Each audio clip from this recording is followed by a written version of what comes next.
All right, morning, everybody. How you all doing? Oh my God, forget that sounds my damn phone. It is Saturday, August the 15th. Why did I almost say October? August the 15th, and we are back at it again. I'm trying to be classy, not trashy. You know what I'm saying? Morning, Thomas Barry. What's happening, family? Oh man, I'm sitting there looking at my sleep schedule. They saying I'm getting back to that sleep, man. But I woke up. Okay. I woke up early. I done switched my sleep schedule. I'm so man, bro. It feels so good to finally be back in the saddle of sleeping but I get So up how so did much. you do it? Man, it honestly, bro, it was just going back home and just being inspired. Like Okay. watch just being out in the country. And I'm like, if you really want to do something, like my cousin and them, they literally have given up their comfortable home to move into a tiny home so that they can build their new home. Okay. And I'm like, if you want to have success, you got to sacrifice something. What are you Something. what are you willing to give up? And being able to watch them, I was just like, man, every time I come home, I'm like, shout out to my cousin Mike, my cousin Kia. Every time I go home, I'm always learning something from them too. And the funny part about it is people like them that people in our circles may look at and may not look and say, oh, they're inspirational on the surface.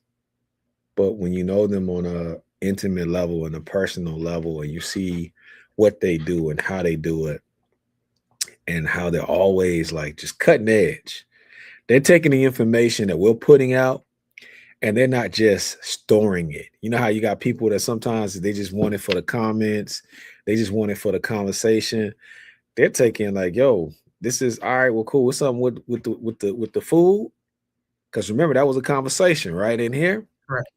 Cool. We gonna build a 3,200 square foot greenhouse, and we just gonna make our own food, and we're gonna get our own chickens. We're gonna get our own goats, and this is what we're gonna do out here in the country. And you know what? I like fish. I'm gonna go ahead and make a man-made pond, and I'm gonna buy all the fish possible that's gonna reproduce, so I can teach my grandkids how to fish. Listening to them talk, and it's not just him who is my cousin. He's like my big brother. He's my cousin, but I was always he's the baby brother, but I'm the little cousin that was always up under him every weekend. I was at their house. Understood. And so being able to hear not just him but her, and and I'm just like listening, and I'm just blown away. And it's so it's funny because I need to point this out to him next time I go. You may talk to him in different times, but the messaging is still the messaging. And the messaging is not something that they're necessarily in agreement on. And what I mean by agreement on is not like they're sitting down and saying these are our talking points. They're just flowing in this direction, and they're flowing in this direction as a married couple. That's And good. watching it, and I'm like, boy, they don't do that in Minnesota. But that's another story. That's Did they another grow up together? no. It's kind of funny because we were talking. Kia actually went to the same church that Mike went to church primarily. Mike is my father's nephew. And so I went to a different church on the other side of town. But when I would go stay at my auntie's house, or when I would go stay at my grandmother's house, there was the church that my grandmother, my dad's mom, attended. So Kia started attending the church. And when she was saying it, I was like, I don't recall you. Right? Like she was there, and then they didn't even know each other at the church. But our families have intertwined with each other for quite some time. Our grandparents even hung out at the same place. And when she was like telling me, I was like, "Oh, I know your pops. Her pops was hanging out with my grandfather." And so I'm like, "Oh, snaps." So it's just it's a small world. But That it is. it's watching them, like I said, bro, it's beautiful. So I start getting up at 4 o'clock in the morning, Lee. That's my time. I go to bed around, if you call me after 10:30, you probably ain't gonna give me an answer. I'm in the bed. I'm up at 4 o'clock in the morning now. By 8:30, 9 o'clock, whatever I need to do as far as programming, as far as what I need to do for business is done. I can do work with the community from Good 9 for to you. 12:30, maybe 1. 1 o'clock, bro, my day is pretty much done. I might have to take some phone calls from someone else on their schedule, on their calendar. But what I need to do this week, I got everything knocked out. At 2 o'clock, I'm sitting up like, yo, what am I supposed to do? Good for you. Good for you. Yes, sir. Good for you. So I was laughed at because my bedtime is 8:30, 9:30. Like I don't give a damn what day of the week it is. 8:30, 9:30. I'm out. Okay. And yesterday, I was getting phone calls. Yo, what you doing, son? What you doing? I'm in bed, son. It was Friday, though. It's the weekend. What does that mean to me? I understand me. I'm not good at waking up early in the morning. So I have to get sleep in order for me to even act like I have some sense and Right. I'm engaged early in the damn morning. So yeah, man, I feel you. I really do feel you. I understand you. One of the things that I've been looking forward to because my vacation is coming up. God willing, the creek don't rise. I get to do everything I said I wanted to do and I need to do. But regardless of how it plays out, one of the things I was looking at was I really need to take care of me financially. It's a lot of low hanging fruit. So I have Aflac, Hmm. and every year you go to the doctor, Aflac actually pays you $75 a visit a year. I'm sorry. So I've been with Affleck now for like 5 years. I've never claimed any of that money. And I'm like, yo, that's right. That's just money sitting on the table that I just need to go after, right? So I was like, during my vacation, I really got to knuckle down.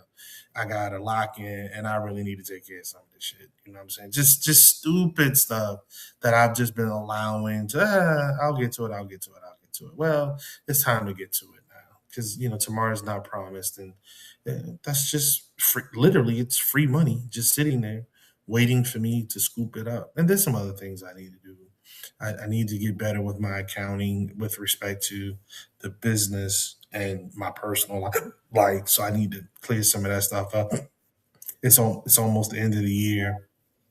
I really need to start putting stuff together so I'm ready for that. So, Yeah. it's been a good revelation, I want to say, over the past 2 to 3 weeks about the things that I need to do. Now, God willing, the creek don't rise. I actually execute on those things and make them into the things that I understood that I needed to do. And now I've done them. But yeah, it really does start with a good night's sleep. You know what I mean? And I'm very proud of you for making that change because it's not easy to make. And then when you look back at it, it's like, well, what was I doing? I wasn't doing shit. I was just up. Now, as I'm everyone knows, I'm a news junkie, so I will get hooked on the news and be enamored by what's going on, what's being said, what's happening here, there. Then we'll get to that shortly. But yeah, man, it's one of those things where you definitely need to break away and see the entirety of it. And you can't do that if you're constantly just running yourself in the ground. We say that all the time. Rodney, he and I talked yesterday. He's like, brother, I'm gonna see you in the show tomorrow. We're gonna talk about. I want to talk about the Social Security Act, and what Social Security actually means, so on and so forth. Cool, let's do it. And God willing, the creek don't rise. He will be with us here shortly, and we'll continue on. You know what I mean? But Good morning, that's Dr. Madison. that's that's sleep. Okay. I was about to say morning to the sister. Morning, good morning, sis. How are you? Definitely. Definitely starts with sleep. Definitely starts with that focus. And like you said, I tend to get more things done the earlier I get up. I just hate getting up. I hate getting up early in the morning. Dude, this is another reason I joined the Air Force. I tell people that all the time. Like I joined the Air Force so I didn't have to get up early as hell in the morning and I didn't have to do all that physical labor, that running and doing. I'm like, I get the same check on the first 15 y'all fools get. Nah, I'm good. I will sleep in and I will take my ass to work, do my job, and once I'm done, I can just go home and be done with it. You know what I mean? So Mhm. I feel you. I feel you. Sister Rashi, how are you? Are you back in them trenches yet? Morning to you. Yes and no. Good morning. I am in the trenches. However, I don't have any pupils yet. I don't have any young scribes in my face yet, but I'm preparing myself. It's going, like I told you, it's going to be a kind of a topsy turvy year in that currently building my new facility where Mm, I'll be moving in January. So while I want to settle, I actually shouldn't settle. I can't. Mm, But I have to have settle because me and the students will be shifting. Uh, come when it get cold here in the new year. So I'm excited, but I'm also, you know how it is. Trump, but and I hate to sound like the dude crying on the internet, but black children are traumatized. Poverty traumatizes and shift traumatizes, even positive shift. You should see how kids cry when they mama finally get them a nice Section 8 house, and mm. they got their own room, and it's not fucked up, about Barry, like you've been looking at. When you finally take a family out of what they could perceive as squalor, and you move up, even that comes with its own, cognitive topsy turvy flux. yeah. So I'm looking forward to navigating that. Hey, how about I get an opportunity for children to see their educational plight get better? And Yes. I'm looking forward personally to see if it ricochets throughout uh, affect, their apathy levels, Hmm. their engagement quotients or whatever. Hmm. Not the word salad you. I know what I'm talking about, but I want to see if it make a difference. New, Gotcha. as they say, new building, new me. All right. I don't want to gloss over the gentleman that you talked about that was crying on the internet. Can we talk about that with the two educators on right now? Like Yes. one of the things that, but I'll get you all's input first, and then we'll go from there. So the gentleman came on. He's gone viral. He was totally distraught by the fact that he has learners, students in his care that are failing miserably at reading and reading comprehension. And it disturbed him so that it literally moved him to tears. Rashi, you have said too many times, if you have a young person in your life, grab them, get a book in their hands, and see what they know, encourage them to read. Thomas, you've been in the classroom as well. Is this the state of our children, or did he go a little overboard? Rashi, Raj, Raj is curly, since, so yeah, Well, since I she's mean, okay, so hey, brothers, it was stuff happening in y'all household. You ain't supposed to go out there and tell, right? Like, you tell, but you don't tell everybody. You tell people who can make a positive change in that. If mhm. your daddy hit your mama, you don't run and tell the grocery store clerk and all the people at the grocery store. You tell quite possibly the principal. Mhm. Because if you look through the authority in your life, you say, who got power to make anything happen? If my daddy hit my mama and it ain't right, you think Big Mama, if she alive, or you think the principal, but you don't even pick no rando police because you already been trained. So I'm saying, when you get on the internet and you cry illiteracy, you can only really do it Mm. if you got the chops, if you've been in there, if you've been to multiple districts and you've tried multiple learning processes and you have done all the way from intervention to instructional coach. For real, if you ain't actually even did the house visit and went in Mhm. there and saw if it was, you if you can't address some of what is happening to make a child illiterate, and you just jump in the game and you start crying like, oh my god, it seems disingenuous. but And but while and we agree, yes, this fucked up. Ain't nobody said it was right. Ain't nobody for real said education was good in a long time. But to get on there crying brotherly like that is as bad as the dude. There's been about three dudes who've done this. All of them are homosexual. All of them are gender divergent. All of them are actually African American. But Raj, my question is simple: is this where we are currently in the classroom, or did he overblow the situation? No, no, he didn't. He didn't. He didn't. This is not the point. He didn't overblow it. It's real. Okay, so Motherfuckers is we dumb as hell. Motherfuckers is dumb as hell. I'm sorry. okay. And the time we spent at home during that pandemic, I don't care what nobody say. The pandemic made all of us dumber as a planet, for real. But definitely America, because we didn't act like we knew anything about it. We act like we had never done the Spanish flu. We act like we had never understood what maintains in a society. We don't do the drills where the bombs is coming, or the thing, famine. We don't do famine drills and bomb drills no more. Yeah, So we we stopped that don't in the 80s.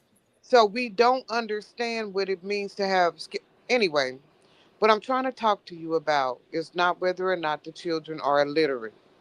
I'm trying to tell you that when you get on the internet and you cry illiteracy, you got to do it sitting on a stack of proof that you have analyzed something other than these are some dumbass kids, because Oh, they not as dumb as you think. We just don't have the right test. We don't even ask these kids the right questions for real. okay. Thomas, what's your take? So I'd say this, teachers are very egotistical. If you're an educator, your child learning is attached to your ego. Your students learning is attached to your ego. So you take pride and you also take pain in the things that they can't do because it's very competitive. I know from my classroom compared to other classrooms, I wanted us to be the best. And I pushed my students to be better, not only than the ones that were in their grades, but also the ones that were higher. I want to shout out two sisters, one Victoria King, and then other Miss Harvey, because they were reading coaches over at Harvest Prep when I was at Best Academy. And I say this all the time: if we had more Miss Harveys and Miss Kings in the world right now, we would have more literate students. It's a level, literacy matters. And I would say this from people who came off the plantation. Sometimes, and I've had this conversation in private, and I'll make it public with y'all. A lot of us are too caught up in what's going on around the world. We have a different race. We were told it was illegal for us to read. The fact that we are allowing our children to slide down to illiteracy is not the first priority. It's fucked up. You can eat all the sambusas you want. You can change your name to Mustafa, Hussein, or whatever you want. But you are tasked with a different race than the brothers and sisters that come over here across the pond. Literacy should be number one in our community. If you can't read, you should make sure your children know how to read. You should have books, workbooks, puzzles, and things of that nature. When these folks start saying our kids got low attention spans, I went in the classroom. I taught kindergartners algebra. This ain't something someone told me. This is something I did. And I had a principal who could not understand kids using their imagination during the time that we were reading stories. And why are they looking out the window? Well, that's what it's like when you're listening, but you're imagining. She couldn't comprehend it.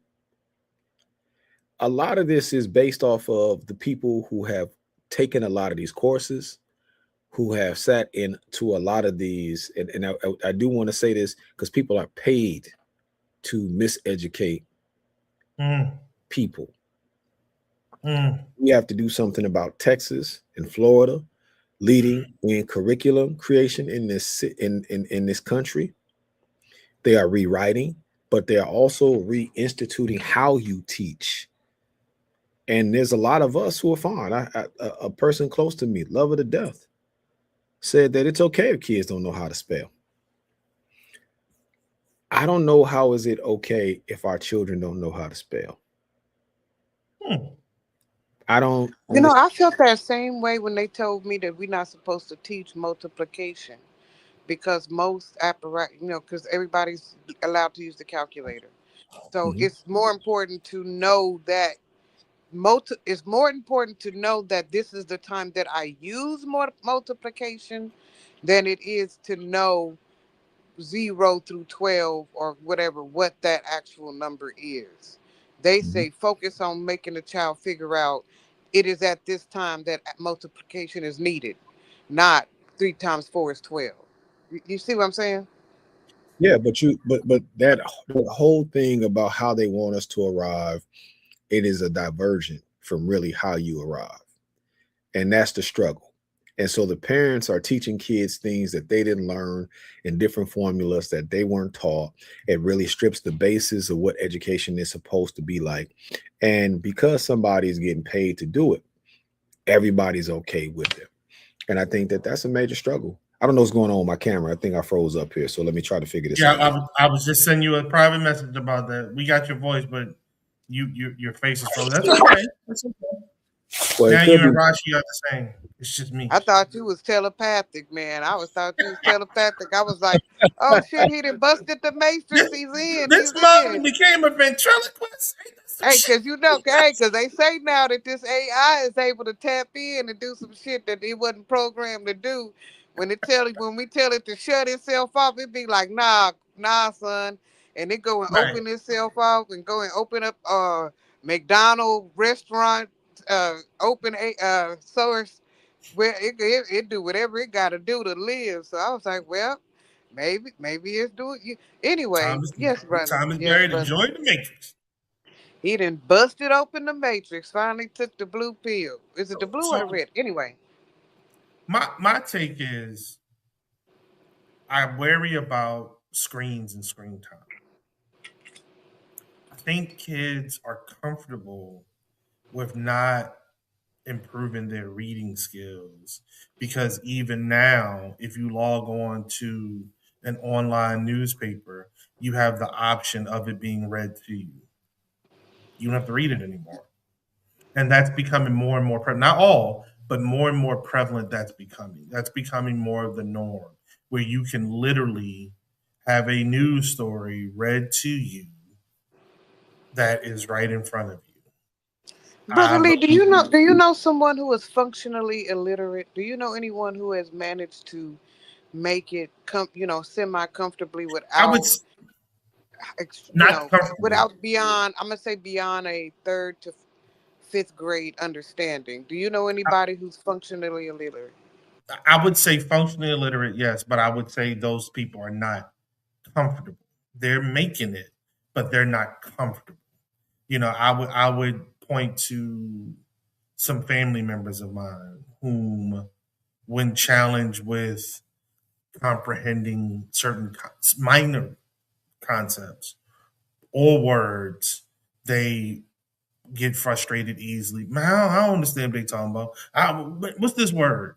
And like, really, dog? Like that's just um fraudulence. Something simple. Just a simple word.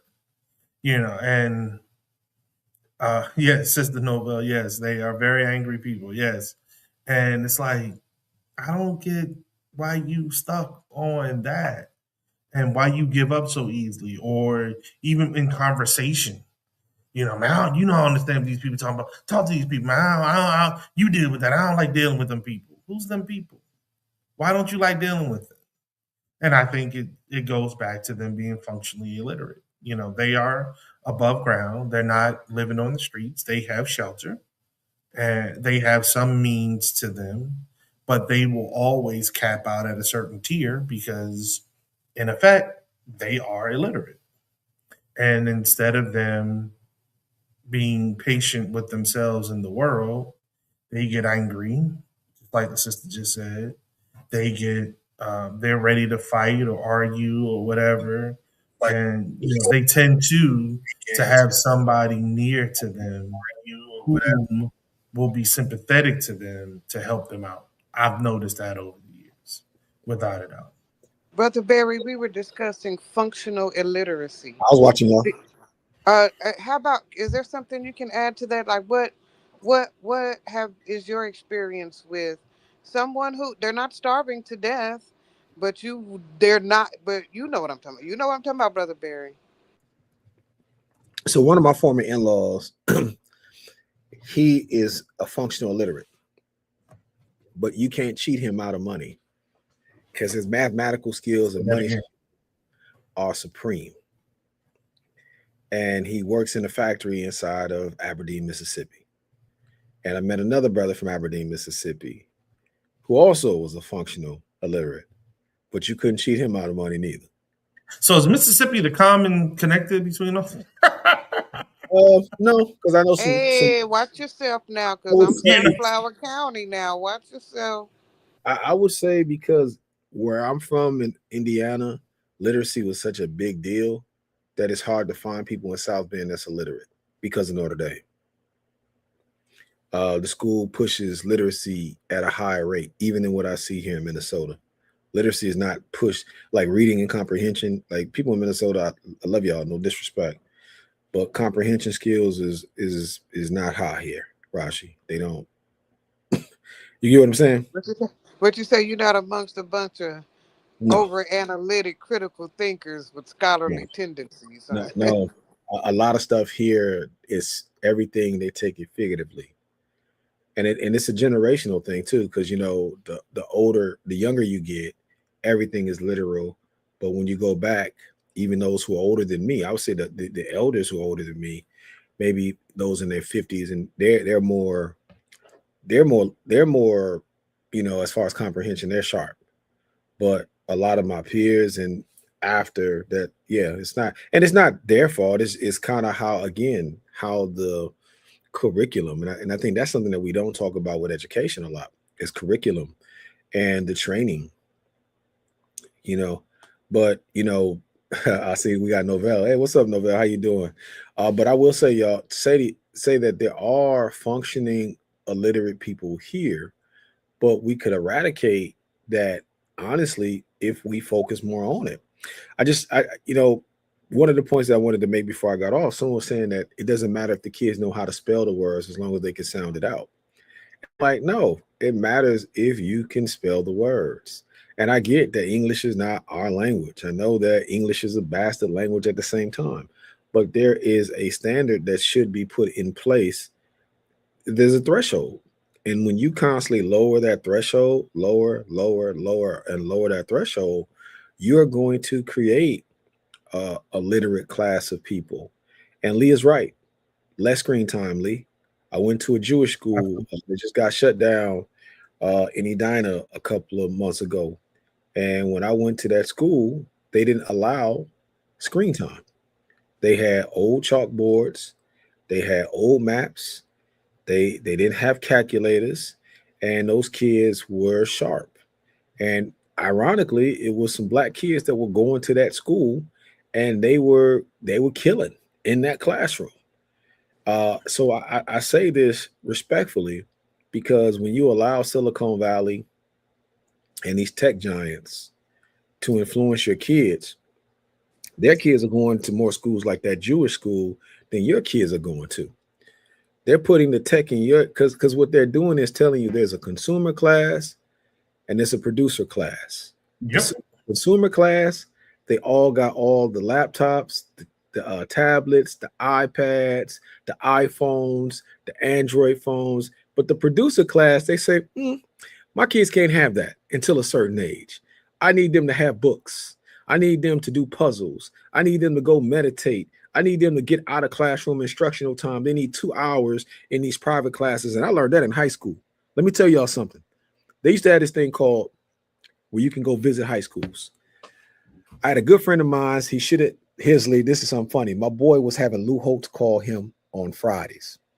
He should have went to Notre Dame, but he was white girl crazy, and he didn't understand that St. Mary's was right across the street from Notre Dame. And I said, brother, if you want white girls, there's plenty of them in South Bend. But anyway, with that being said, he was going around to multiple schools. We go to St. Paul Academy.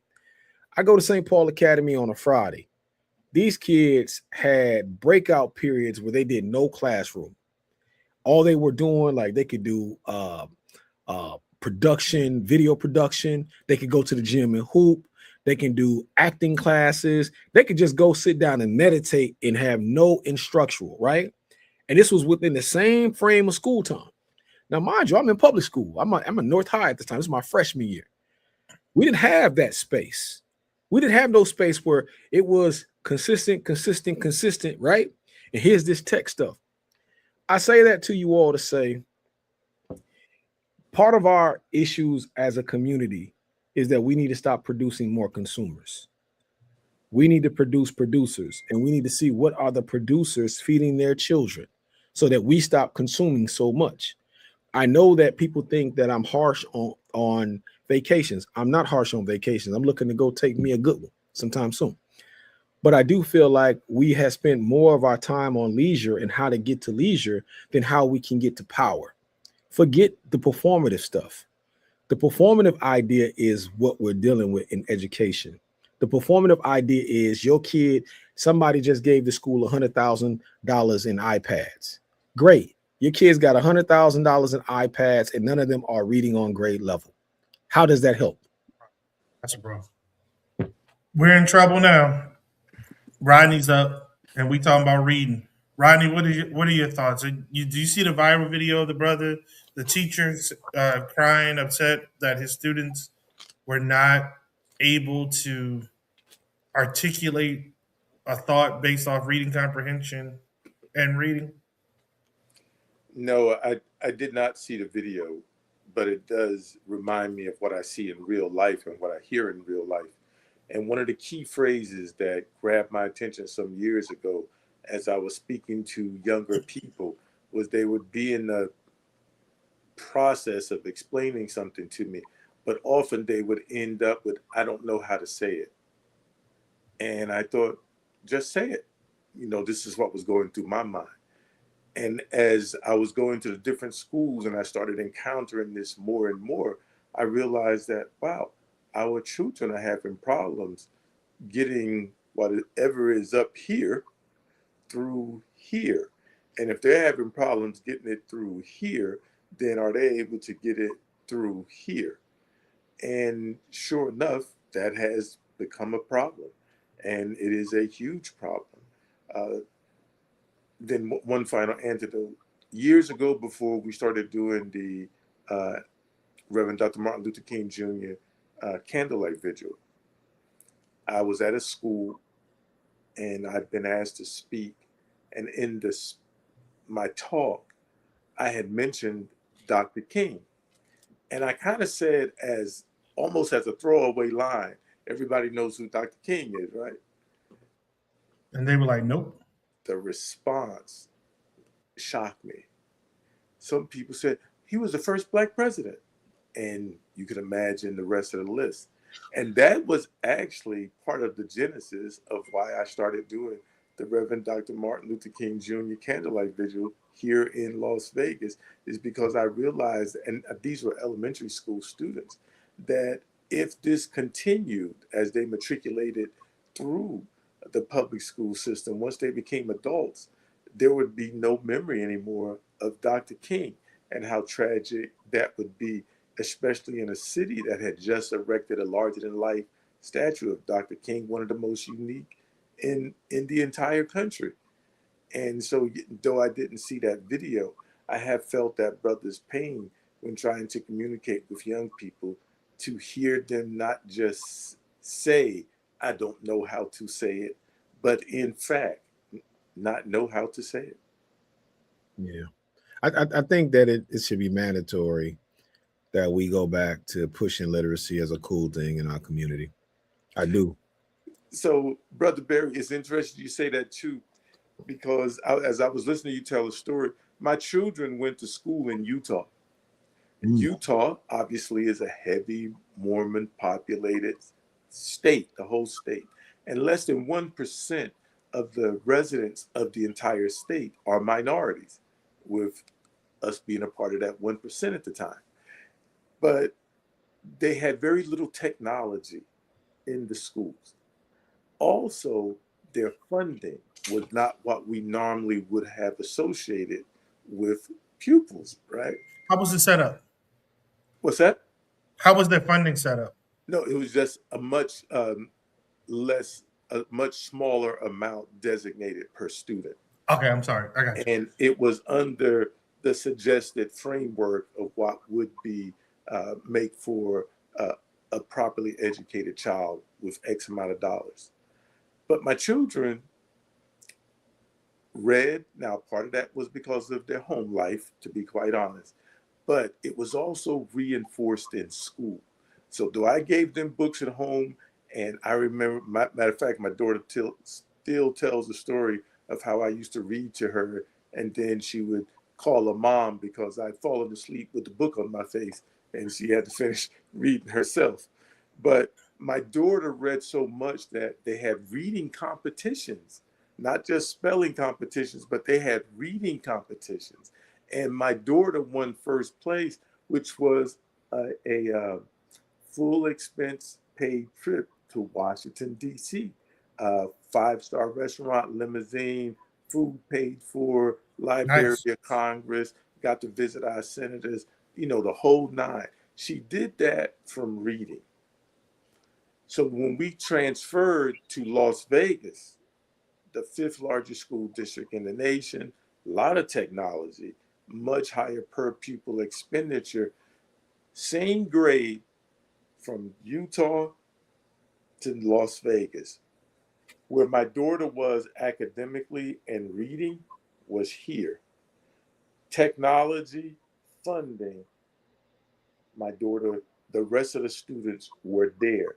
One of the other interesting things was in Utah, you didn't necessarily have to have a college degree to be a teacher. You had to have the ability to learn, communicate with children, and a desire to teach children. You could start I off like that. as a assistant teacher, I think teacher's aide or something like that. And they had this path where you could work your way up. And then as you've proven this ability, then they would pay for you to go to school and you could become a licensed teacher. So what was being told here in Las Vegas, that was a necessity for educators as well as for scholars, turned out to be 180 degrees different from the environment in which I left, with those students and educators doing better. But look at the debt too, and carried by those folks whom um, wanted to become educators from the beginning. And let's say they got into it, but did not feel a love or passion for it.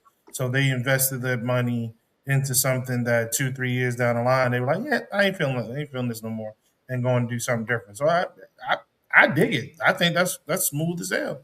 You know what I'm saying? One of the things that I said, not only about the, let me get this off. Not only about the electronics piece, but I continued by saying I think we're falling into a trap where technology is truly making it super simple. Now you don't even have to read a story that's in the newspaper. If you go online, it'll read it to you. Now, you know, these kids and some adults, this is one of the reasons I hate texting. We don't even spell words all the way out. It's so many abbreviations. Words are purposely misspelled, and that's become the new spelling of the word. When did love be? When did we start spelling love LUV? That's not love. That is Well, I mean, not love. it's slang. When It's slang, yeah, but you got to keep in mind though.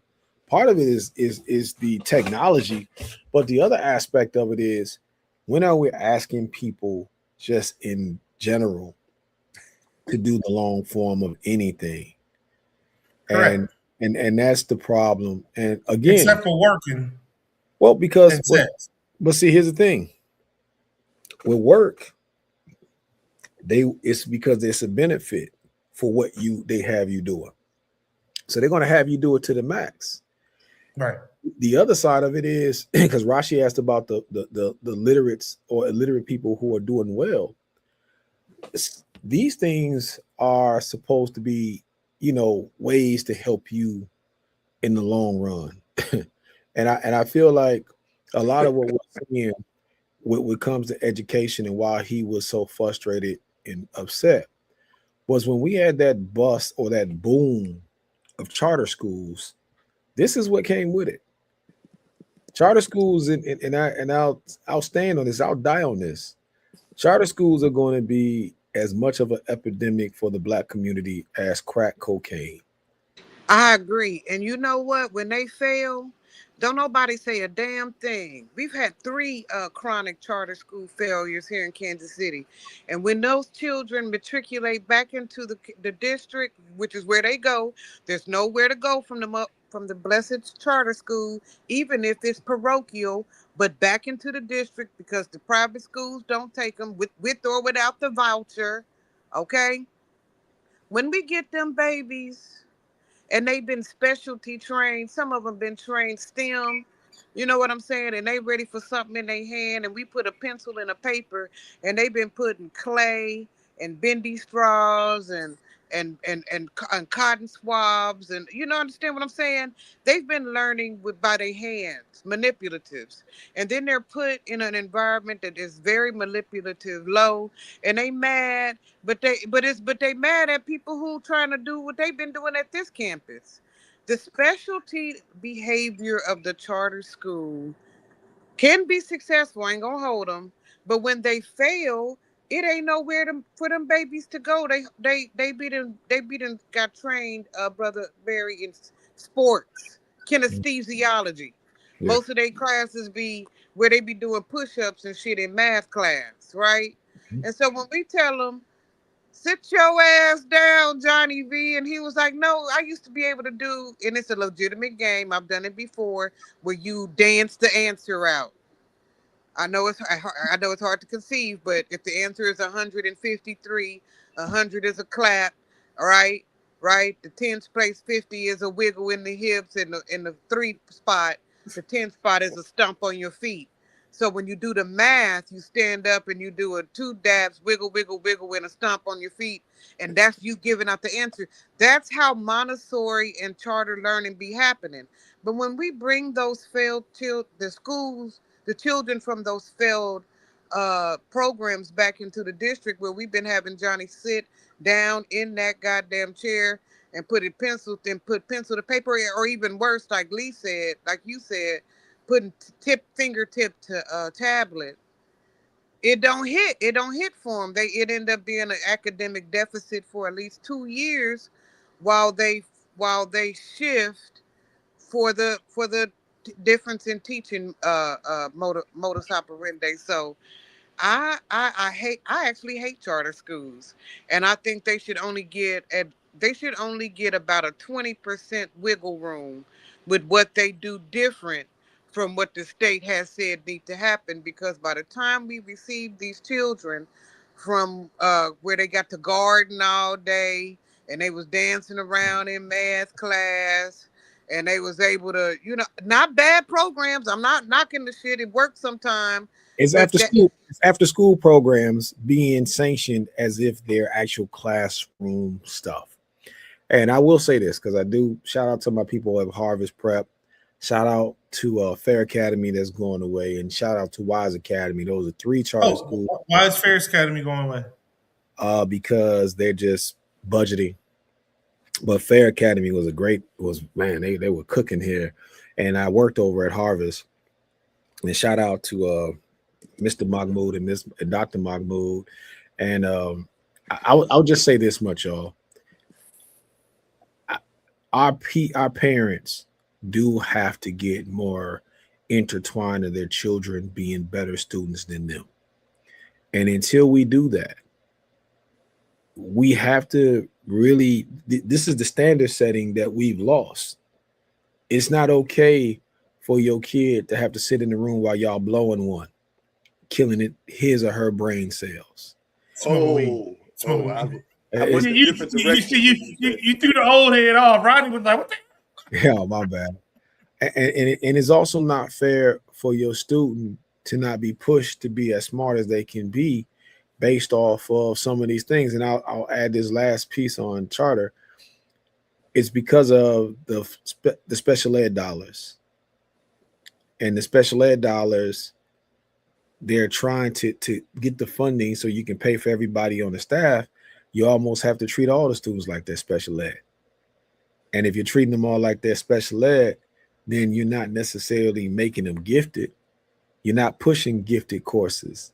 You're not saying these are gifted people. As a matter of fact, in some of these charter schools, they won't even use the word like consequence or failure or things of that nature. And I think that that hurts our children because kids like it to be real. And if you ever taught, and Rasha, you know this, if you tell a kid they're good at something and they know they're not good at it, they will tell you, you're lying. I suck. Man, they will give up. I saw more than one child back away from their dissection. They was like, I asked them 5 times, can we do this? Can you cut this frog open? They was like, yeah, yeah, yeah, it's just a frog.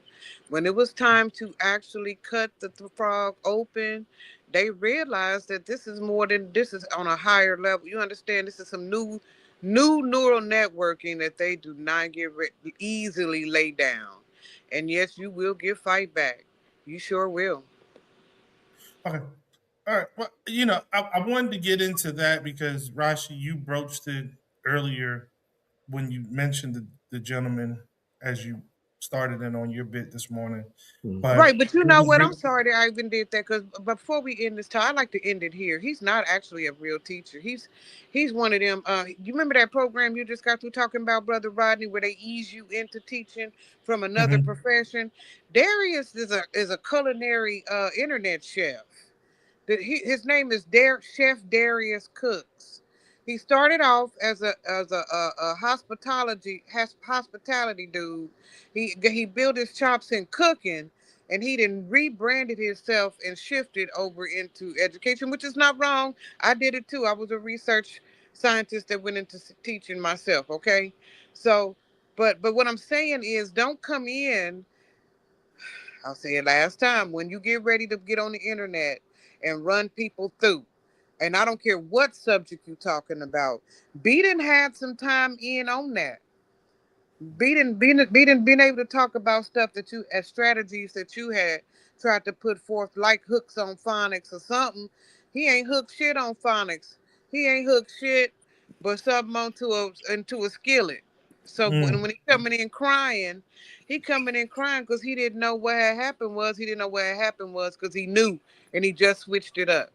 So I'm not making excuses for our literacy. I'm just saying getting on the internet on that bullshit is mad weird. And if I'm right now, if I'm uh 16, 15, and 16, and I'm having issues with navigating my world because of my literacy levels, he ain't doing shit for me. Okay. Well, speaking on navigating the world, let's pivot to the vast and ongoing seas. The USS Abraham Lincoln has been afloat for 9 months. She deployed from San Diego last year, and her last port of call was 11 December in Guam. She has been afloat ever since. The challenges with this are major. They have had challenges with water, be it availability, be it hot, cold, name it, they've had it. Provisions, food, sanitary hygiene needs or necessities are a challenge. And obviously, you're looking at mental health issues. The Department of the Navy recommends that deployments last no more than 7 months. Now, that's been broken. I'll get to the specifics. I got that all written down. But that's the number that they go with. Well, last time I checked, y'all, 9 was greater than 7. Let's be clear on that, right? So Lee, And that's the old math or the new math? I know, right? I know, right? That's deep, man. We need to figure out what's going on around this piece, right? Well, there have been reports of an increase in suicidal attempts. There have been reports of literal feces being taking over the ship. There have been so many reports. Uh, Don't you just throw the boo boo on the side of the ship? Maybe I'm tripping. I'm sorry. shit, shit, your ass will be in that damn water. One of the propellers hit your ass. Them should be moving, man. So no, you do I'm not want to do tripping. that. I just thought. I'm sorry. I thought we just was flushing. I literally thought that ships open up some kind of back flap and the shit just go in the ocean. I'm sorry. No, that I don't know where you got that one from, but that ain't nowhere near. No, but anyhow, um, Congress has gotten involved. Families have gotten involved. This is a fucking mess, literally and figuratively. There's no other way of saying it. It's It a is a pile hot of. ass mess. Huh? It's a pile of. Yes, it's a pile of, as Rodney would say it, bovine defecation. It is a whole pile of bovine defecation. So the Navy has deployed another carrier to replace it. They took that carrier from the Pacific, had her do a turnaround, get their asses over there to do uh, the business of them. This does not take away from the fact that Gerald Ford just came back a couple of months ago after completing one of the longest deployments since the Vietnam era. This does not take away from the fact that by the time the Lincoln Old Abe actually docks, it will probably surpass the Ford's last deployment. This does not take away from the fact that over the past few years, deployments have gotten longer and longer and longer. Now, let's understand something before you couch potatoes, you woulda bees, I should have joined mother mofos start to chopping in. We all know as veterans who's raised that right hand that we got to do what needs to be done. We all understand that. We all also know that this is a different time. We just talked about how these kids are different with literacy. These kids are different all the way around. I want to say to you before I let everybody get in, I think this though is a ploy. I say that because I said when these cats got in that they were going to kill jobs so people would not have an alternative but to serve. As you talk, as you listen, as you pay attention to the concerns being raised by the families, by the media, what about retention? What about retention? What about retention? What about retention? Spirit Airlines just shut down. You worry about the aviators? Where the hell they gonna go? FedEx and UPS were firing pilots not too long ago. Where the hell you think they went to? And then Spirit shut down. We're getting flights cut from this airline and that airline. Um, who bought Sun Country recently? That was Oh, wow. Didn't know they had been sold. That's up by you, Brother Barry. yeah, it wasn't a Velo, but it was no, it was who bought Sun Country? Begins with Allegiant. Allegiant bought Sun Country. They're shedding routes. Everybody's shedding routes.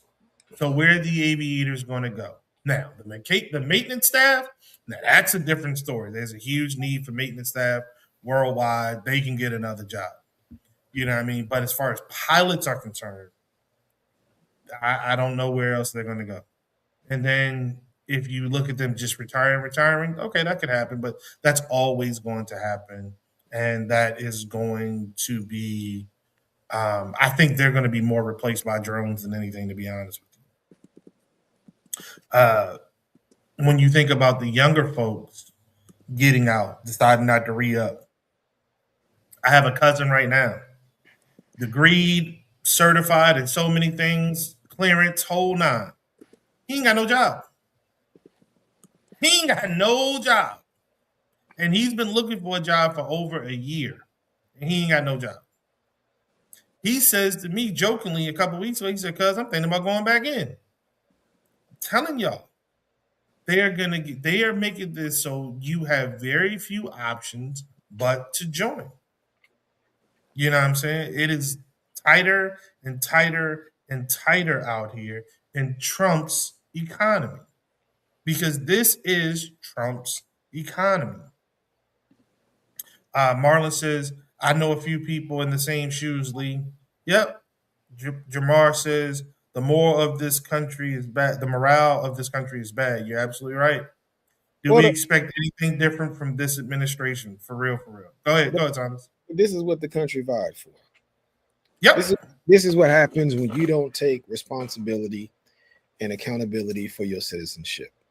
Yep. This is what happens when you even invite more people into the country who don't have no accountability and responsibility for their citizenship as well. Voting matters. Voting matters.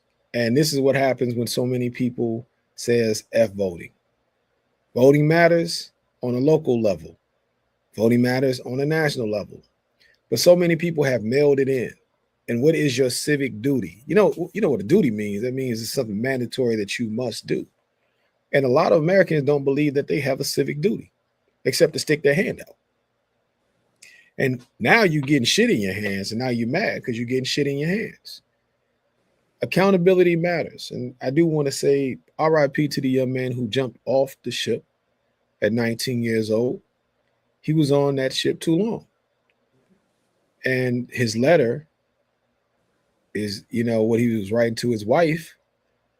You could detail, just reading his letters as they progress, that he was going to kill himself because he was saying he didn't know how long he could do this. And at first he was saying that he wasn't going to re-enlist. And then he said, not only will I not do another tour, I don't think I'm going to make it through this tour. He should have got help. But under Pete Hegseth and his military, this is what it's like. Up. It's not man up. But that's what their thing. That's what their thought process is. This is just coward talk. Mm-hmm. In the streets, the guys that's talking about killing all the time, they're not killers. In the military, the guys that's talking all that tough talk, they probably ain't the type of folks that's going to go out in the theater of war. And I think that's what we're seeing here. And the Congress, as well as the Senate, need to intervene, but they won't. The Republicans have done everything under this administration to show you all that they are willing to tank the country. And I'm thinking about our Navy, and I'm saying that the Navy can't guard the seas. We're fucked. If you are stressing those guys, I don't care if the UPS guy come out there, if the FedEx guy, they will blow his ass in the smithereens. You got a job, you just next up to die. If you're putting that type of stress on the people that's there now, the trained people who are volunteering, the involuntary won't be better. Say that again. And that's something to me that I feel like we have accepted way too much talk. And we always say it like it's just mandatory. It's got to be that way. We don't have to let Elon Musk become a trillionaire. We don't have to let AI take over. It's just all about at some point, as they say in the ghetto, when are Americans going to grab their nuts and do something? Because what I see is just you want these people in touch with their feelings? Well, great. You got a bunch of gentlemen here, a bunch of pussies that ain't going to do nothing. They're going to sit up and they're going to cry. I'm just telling you what we got. You want people in touch with their feelings, their inner person? This is what people are talking about. You want these healed people? Well, healed people are typically controlled people. I'm just trying to let you guys know, you want to tame the inner beast. You need men out here being aggressive now against this crazy regime. Don't talk your sons into being cowards, because I'm just telling you, what I'm seeing, they are really bullying the members who volunteered. And this is also what happens, Rodney, when you get away from the top of the military before he got in. Now, go look at the suicide rates in the military under the Trump regime. Go see how each year, going back to 2017, the suicide rates creep under this clown because he never served and he has no respect for people in the military. I just rested there because. So I want to get Marlon's comment in before anyone else speaks, if you all don't mind. Being a retired sailor, I can tell you if they reported a dozen sailors are having mental health issues on the ship. Multiply that by 4 or 5. Yeah, true that. Absolutely. We ain't ever going to um, get the whole story from the outside. That's never going because they don't want Congress all up in their ass. They can deal with the outside, but not all up in their ass. Nor do they want the voters in a turmoil right now. But I think this is truly a story that the Democrats Have need to you, run. Brother Lee, have you heard about the 7 dead black dudes on the ship? The No, seven. I sent the thing to you on the messenger, but okay. it's some people being there are reportedly now 7 deceased uh black. All right, let me do it right.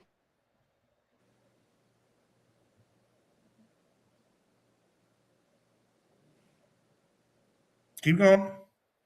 Okay, so you're talking about the rumor. The Some casualties have happened. Iranian media outlets claim that 7 U.S. Navy personnel died and several others were wounded in a knife fight following a tense crew gathering over an extended deployment. That's what you're talking about. So Okay, that is that has what I'm not. talking? Is that what I'm talking about? Yeah, I'm pretty sure that has not been confirmed as of It's yet. unconfirmed. Okay, Right. all right. So I listen. That's what we'll I hold thought off too. I on said, that. because when they get No, to, no problem. they pop in them videos, and you get in full, you get in the Right. scroll flow, and you try to double back to the article, then that has to double back to another article, and you get into this weird rabbit hole. So I was just trying to see if you had rabbit holed it and No problem. found out about the 7 dudes. Yeah. But again, we'll talk about that if it becomes confirmed. Um, we so Ronnie, you've been deployed. Obviously, you have a Purple Heart because of your deployment. How I've been deployed. How how do you see this from your perspective? They always tell us that leadership starts from the top, and I Yeah, think that's how they it used to be. also say that the rot starts at the head first, and this is an example of both of those. When you have people lying about the condition of the troops, you had the draft dodger say that the ship has not been out long enough, not just that it hasn't been out long enough, that it should stay longer. He also said there was not a problem on the ship. So I said, okay, so if there's not a problem on the ship and the ship should stay longer, why are you pulling out our stopgap from the Pacific, where we know China is edging towards Taiwan? Why are we pulling that ship out to go to the Middle East? Obviously, there's a reason to make a stupid move like that, Very stupid. right? And so what I say to this is I actually think there are going to be more reports, not less, and rightfully so. Um, Parents, spouses are going to be blowing up congressional phone lines talking about the stories that they've already gotten from their loved ones. Uh, I was in a I was in a test, and what they did was they separated us from everything for 30 days.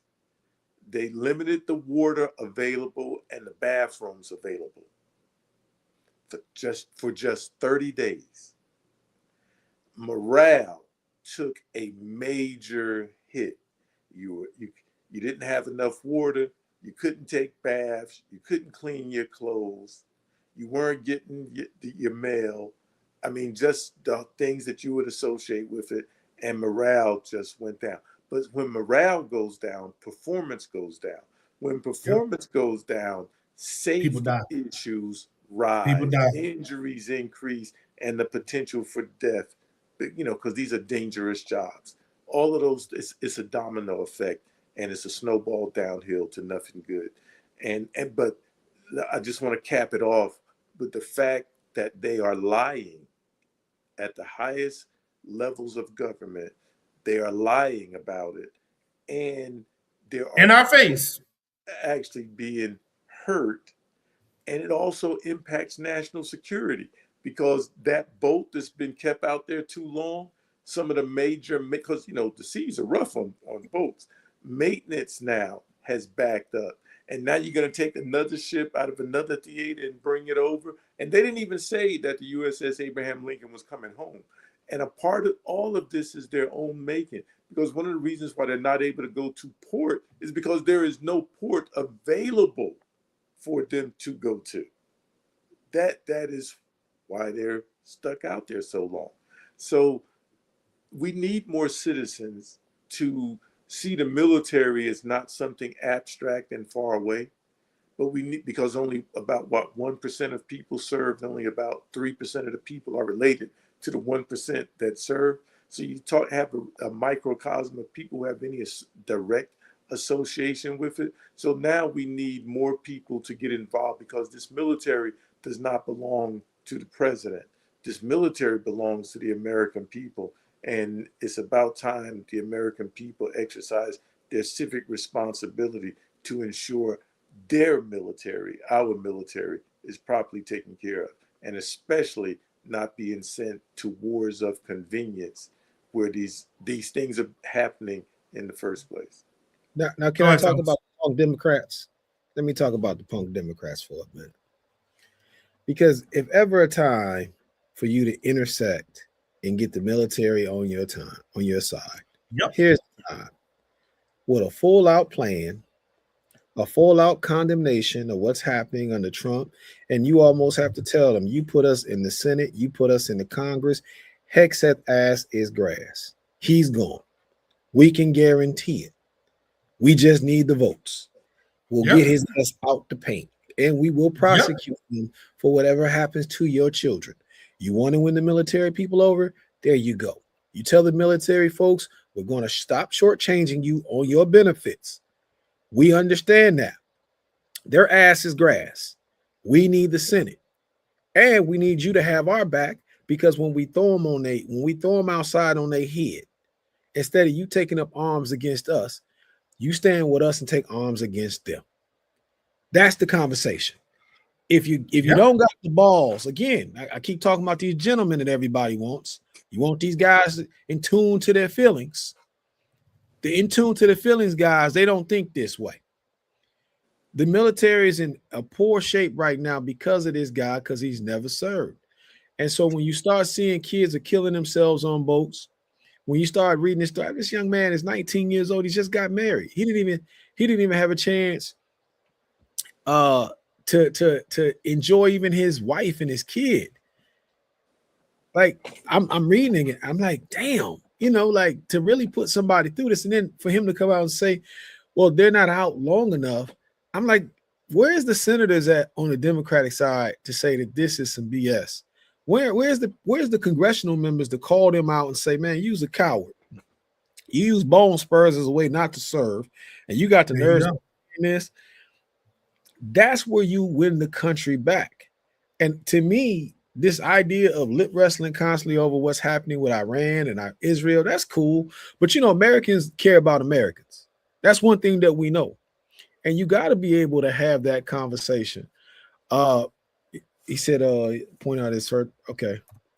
Yeah. I mean, and everybody knows that about him, that he didn't serve. But when you see what's going on, y'all, it almost seemed like one side is throwing the fight, because they on paper, they have all the measurements to win the fight. But what I'm seeing across the board is they're not throwing a punch. There's no jabs being thrown. There's nothing. We should, when we get off today, we should go on MS Now. We should be able to go on CNN, Fox News, CBS, ABC, and this should be the conversation from everybody in the Democratic Party. You have to take away this patriot idea from the Republicans. You have to show people this is how unpatriotic they are. Look at how they're treating the troops. Then look at how they're weakening us inside of the seas by moving these ships around for a war that we did not need to have.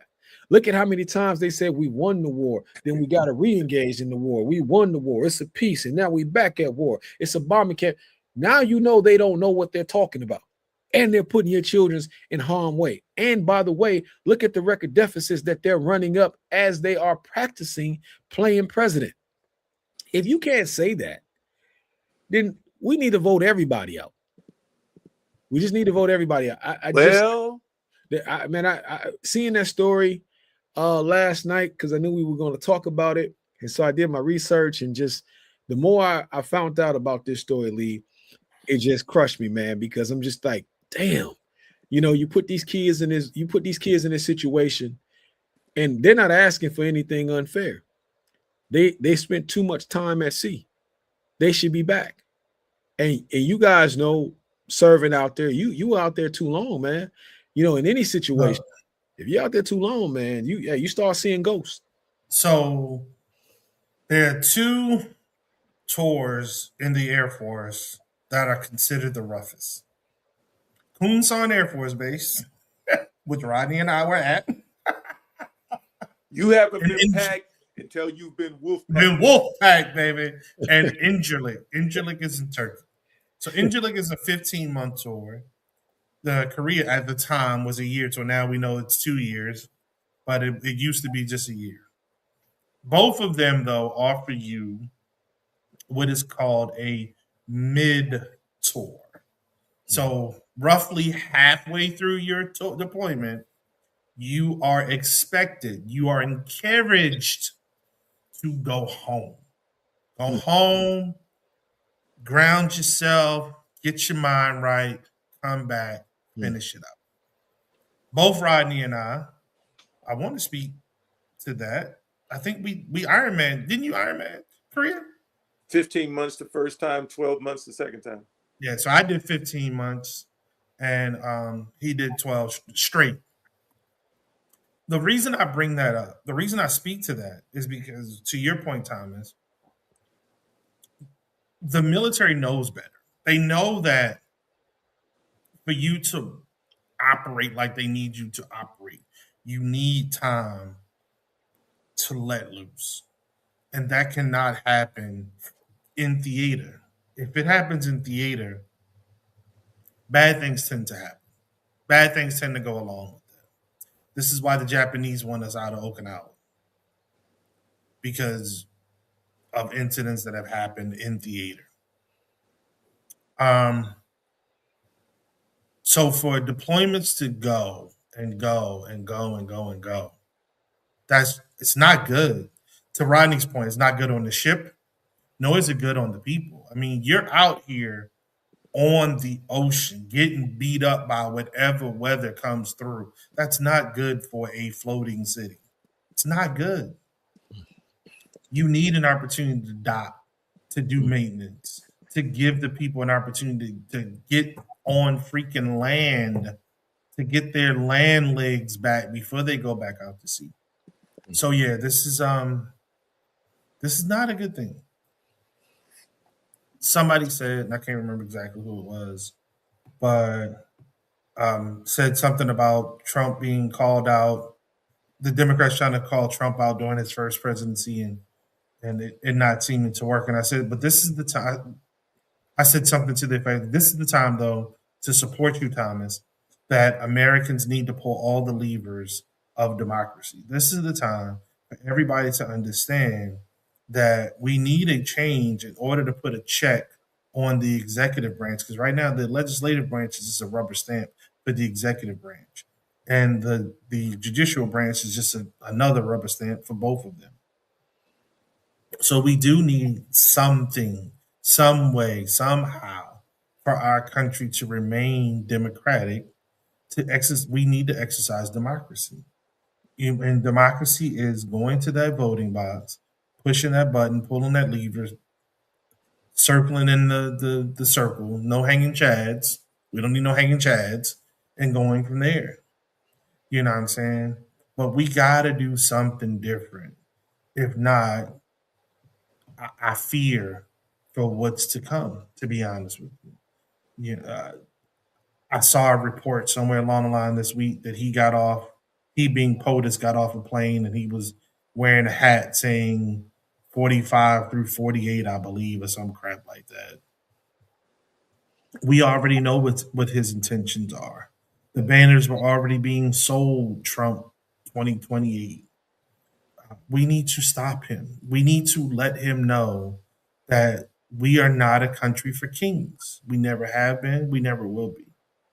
You cannot arbitrarily decide to stay where you are no longer wanted, Mhm. where you are no longer needed. And I would think that even more folks, I'm watching the farmers complain about this dude right now. They're going crazy. They're literally saying this is the first time in ever that the Chinese have bought net zero with respect to soybeans from this country. That is driving people out of work. I saw a white woman say a couple of her neighbors had committed suicide. I mean, this shit is, if it ain't real to you by now, dog, I don't understand what rock you're living under. I don't understand what blind faith and belief you have. But I do understand this. I think Trevor Noah said it, and if I'm misquoting him, then please you all check me on this. Trump is the Obama for white folks. Trump is what Obama was to black people. That's what Trump is to white people.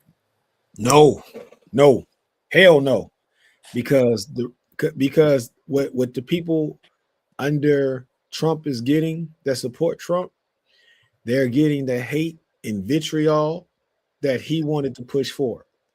But he's their reckoning. But hear what I'm saying. We never got no reckoning on Obama. I know, but that's what we thought. No, I understand, but we got to stop giving credit, because what we're learning under Trump, that is, if you wanted to grab the bull by the horns and drag it to the other side, you could have, because everything that he's doing. Oh, you don't want to appoint him? Hey, he can be the acting attorney general until now. Who cares? I'll just make him not. Everything that they mastered all of the workarounds that Obama never would have done. Trump is just the Adolf Hitler of America. And we just need to be real with it. And we have to stop getting mad and letting folks saying, hey, because this atrocity happened to Jewish people, there's atrocities happening around the world to other people because of Trump right now. There's people who are being murdered because of Trump right now. The country is being deteriorated because of Trump right now.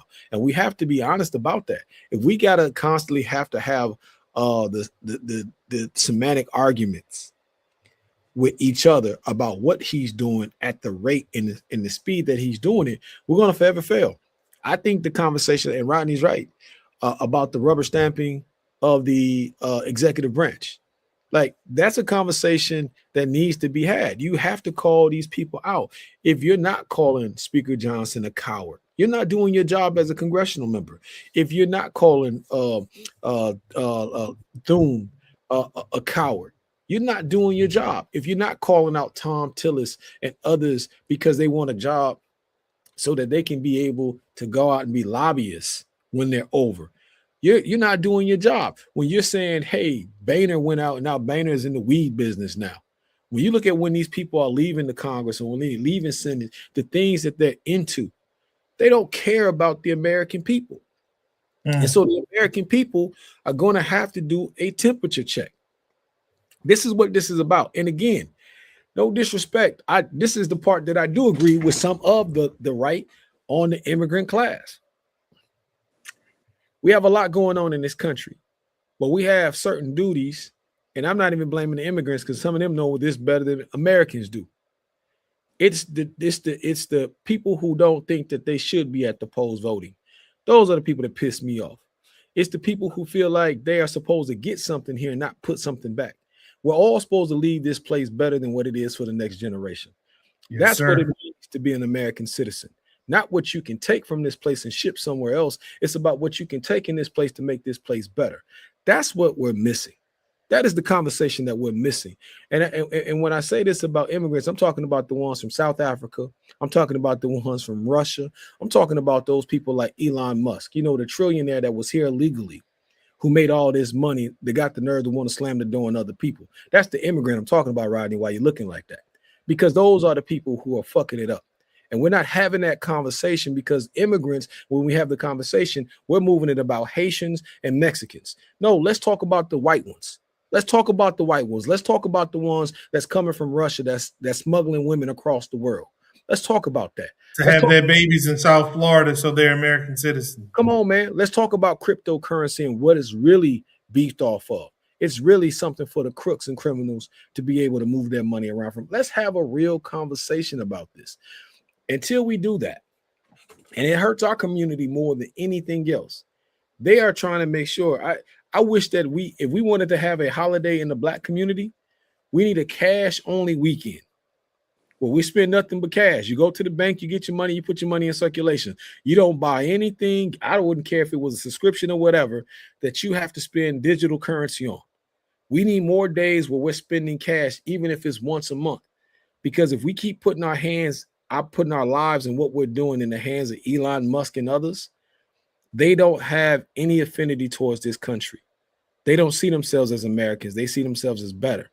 So if we don't use that vote and we don't stand up and say these are our duties, we got to fight you guys at every step of the way, even if that means that we're blocking your data centers and it means that jobs may not come.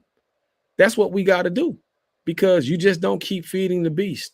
I just feel like the constant feeding the beast, because we're always trying to look on the brighter side. Again, that's those Zen gentlemen leading the charge. They don't want to fight. They just want to, can we all get along? Just want to hug. That's all it is. Go put your feet in the soil and get grounded type. We got to get rid of those people for a moment, because not literally, figuratively, not literally. Figuratively. We need to put your lavender away, brothers. That's what I'm saying. So, anybody have anything else before we flip over to Luigi Mangini? Oh, okay. Before we go, before we conclude the show, I'd like to talk about these frequent, Earth is shifting like booty meat. See, You talking about the earthquakes? Baby, that Earth is shifting like booty meat. The Pacific tectonic plate is doing real damage, not just, so I was going to try to see if we could orient our people to understanding what's happening to Mother Earth herself, and how those plates are they killing folks. They leveling that one plate is putting so much force on the smaller plates around it that it's leveling cities. It's killing folks. So, for those who didn't know what was happening, I would like to shed some light on the connection between Etna, Vesuvius, because it's not just that the plates are shifting, but the volcanoes are actually spewing. So, yes, I guess even Mother Earth itself hates Donald Trump. Whatever.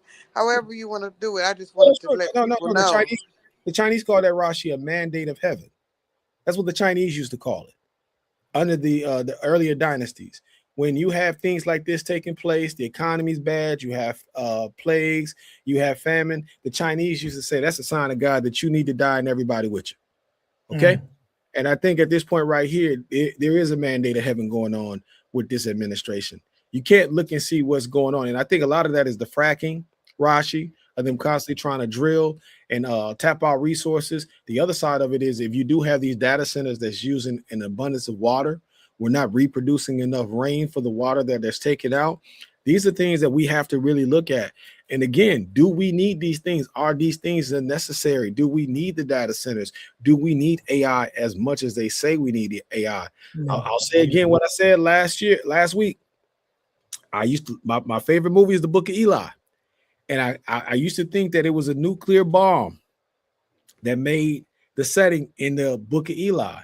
But now the more I hear about these data centers and I see the destroying of books, because that was one of the things that was big there, and the killing of crops that's happening, not only crops, but even animals, right?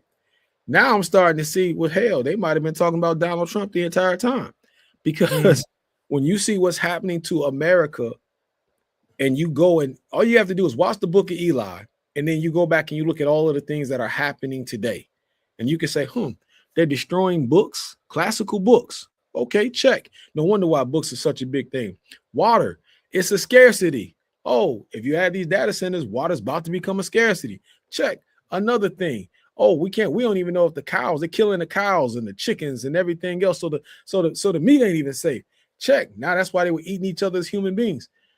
I'm just saying to y'all, this administration is killing the earth, and the earthquakes are just a sign of them overly pumping Rashi for resources. I believe that there's a way that you can drill for oil and minerals and things, but I also feel like they're almost acting like a bandit that knows that their time is coming. And so they're drilling so much and they're drilling so rapid that they're destroying everything in the process. And even if they don't totally kill us, by the time we get them out, they will probably have permanently damaged America's soil as well as mining industries. Yeah, that was actually one of my concerns. It was like some of the places that are shaking right now are a part of our citrus circuit because we get our, you know, pineapples from that region. We get Mhm. Dole and Del Monte are still heavy in Indonesia and the Philippines and stuff like that. So when you start paying $5.99 for a can of sliced pineapples, it's because their economy is trying to recover. You know, the factory itself is trying to recover from being shaken like booty meat, you know. So there are some ramifications to nature coming in on industry, and that we're about to start seeing. They're going. I feel like honestly they're going to try. They being people on the board of directors, stockholders of these organizations. They're going to in industries. They're going to say the weather is why we have to charge you like this, like the stochastic, the Oh yeah. earthquakes and the wind and the blah blah blah is why. It ain't that we hate you as a consumer, it's that we're have to recover from purifying the water because somebody done fucked up the aqueduct. We have to recover from the earth being over mineralized because of the first, we have to recover from that. And so now we're going to charge you recovery. And so, yeah, I just wanted us to be alert to the fact that we have actual American citizens in Hawaii and Alaska who are suffering with this, just like they are in Indonesia and Colombia. So, um, when you say the water is going to be over mineralized, it'll still probably be better than Florida water. All right, keep going. So Or Luigi, Michigan water, right? Or Luigi, Tennessee water. Michigan water is pretty good, actually. yeah. Not They Flint, not so Flint, you trying to say they went into Flint and fixed that? not Flint. Flint's just one place in One place Michigan, out of the entire and state. it was engineered to be that way. And for those of you who remember Three the Hard Way, Three the Hard Way was about the poisoning of the water supply in Mhm. Flint, Michigan, and Yep. that is exactly what they did. Is they purposely did that. They could have had good water coming from Detroit and some other places, which has some of the best water in the country, but they engineered it to be that way. Yeah. Moving on. So the boy Luigi Mangini pleaded guilty in federal court, Manhattan, yesterday to killing the United Healthcare CEO Brian Thompson back in December 2024. Mhm. Now the legal move is his legal team is trying to dismiss the state charges because the state charges will probably come with death penalty, where the federal charges are just a life sentence. He actually, through his lawyers, had a statement um, in which well, no, that's not true. He actually said in court that he shot said guy, and because of that, said guy died. The statement, though, that he administered as well was that he admitted to planning the attack ahead of time, crossed the state lines with the intent to kill, and using a 3D printed firearm, which included a silencer, the magazine, whole nine. His motive was because of his experience with the healthcare system after years of enduring severe pain from a broken back. I saw I that don't comment. know. You can't take that back. Huh? No, Marlon, he made a comment and then he tried to delete it. I saw it already. It's already Yeah. stuck here in StreamYard. We Okay, still I got got it. you. All right. So you're funny. I get it too now. I'm seeing it. But I don't know what you feel about the healthcare system. I don't know what you feel about the killing of the CEO. I was thinking though, as we were talking about data centers, as we were talking about money being cut off in pieces, suffocated by just a few individuals. One of the things that came about after this guy's murder was higher security, more security for CEOs for companies. And I was thinking about RoboCop, how they were the I'm sorry, not they, how CEOs were heavily protected. They had their own freaking security services and all this jazz during that time as being depicted in RoboCop. And I'm thinking about this administration, how people are getting away with highway robbery just in front of our eyes. The president of the United States of America has made more than 3,000 stock trades while being president. How is the president making stock trades while being president? Mm, No other president has ever done this. mm, Nowhere near that. Most have done zero, mm, while others have done less than 100. mm, This cat has made over 3,000 stock trades while being president. How is mm, that not illegal? How is that not insider trading? mm. It's not because he runs the FCC. He runs the FTC. So it can't be illegal if he's their boss. It can be, I'm sorry, that's not true. It can be illegal, but it wouldn't be prosecuted because they're afraid of losing their jobs. Yeah. So this is the state in which we're in. You know what I'm saying? Did did you see him copping out, Thomas? Did you see him taking responsibility or what? I do, but I think it's just more of a strategy to keep his life. Right. Um, that's a tough situation. When I mean tough, I'm just saying on the outside looking in. Of course, the insurance, a CEO, his home was here in Minnesota, by the way, Hmm. and so he was just in New York visiting. Um, I look at what Luigi did, and I say that if we allow people to manipulate justice like that, then we could have a lot more assassinations, and there may be people who look like us that could be getting killed. So that's one thing. The other side of it is the healthcare industry needs to be put in check. And it needs to be put in check in a way where it puts people over profits. But again, you know, this is where the ballot matters. You know, I understood the protest against what this CEO did, and I can understand if it's some personal strife, but it's just tough for me to co-sign anybody just picking up a pistol and killing somebody, knowing you about to kill him in cold blood. And the thing is to stall out your life. Hmm. Because if you go to me, I was just having a conversation with my daughter about fighting, and I said, you got to be willing to take some to give some if you really want to be a good fighter. If you're willing to take a life, are you prepared for your life to be taken in the process? And I'm saying this because I'm understanding that this is a Caucasian male who killed another Caucasian male. But I understand the climate in this country right now that black folks are being lynched and hung consistently.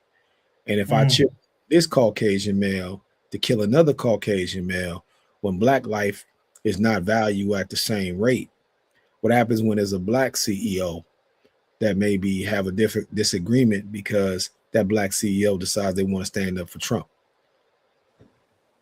And that's the thing that's kind of tough in this country because we know when white boys commit crimes, they don't always have to be accountable. They don't always have to take ownership.